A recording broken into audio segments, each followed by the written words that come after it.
केसरी नारळी पाक बनवण्यासाठी मी 1 कप ओल्या नारळाचा चव घेतला आहे। नारळाचा मी फक्त पांढरा भाग खाऊन घेतलेला आहे। त्यानंतर 1 कप साखर मी घेतली आहे। थोडे ड्रायफ्रूट्स आपल्याला लागणार आहेत।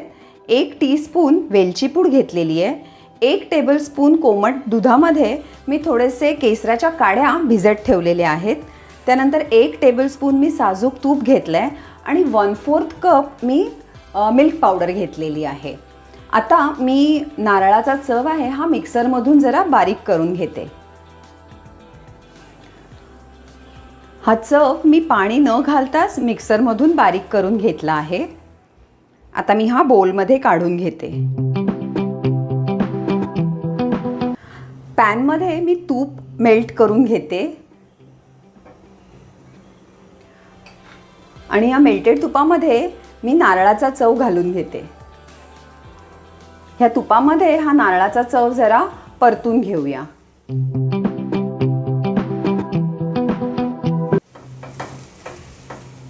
आता मी गॅस मंद ठेवलेला आहे आणि साखर घालून घेते आणि ह्याला पुन्हा खूप परतायचं आहे। आता साखर मेल्ट होऊन हे थोडं पातळ होईल मिश्रण, पण आपल्याला ते मिश्रण पूर्ण आटवून त्याचा गोळा तयार करायचा आहे।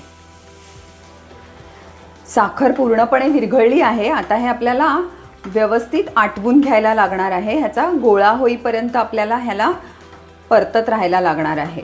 आता हे जे केसराचं दूध आहे हे मी आता ह्या स्टेजला घालून घेतेय।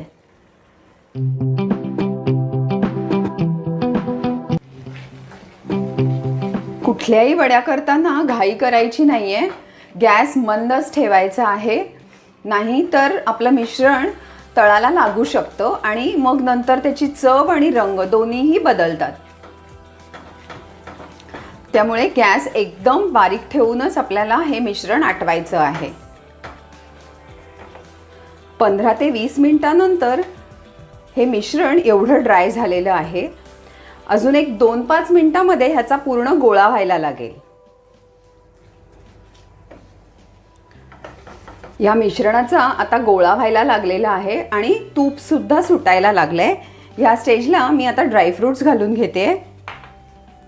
त्यानंतर वेलची पूड पण घालून घेते। मिल्क पावडर आहे ती सुद्धा मी घालून घेते आणि हे व्यवस्थित आपण मिक्स करून घेऊया।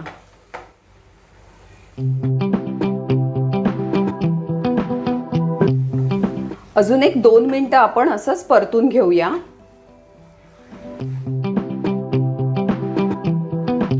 ह्या ट्रेला मी तूप लावून घेतलेलं आहे। आता हे जे मिश्रण आहे ते मी ह्या ट्रेमध्ये सेट करायला ठेवून देते।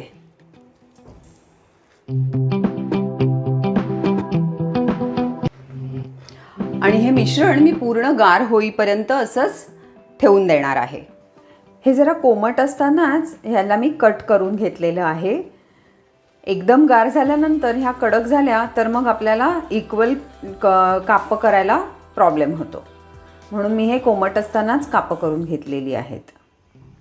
केसरी नारळी पाक तयार आहे। रेसिपी पटकन एकदा क्विक रिकॅप करून घेऊया।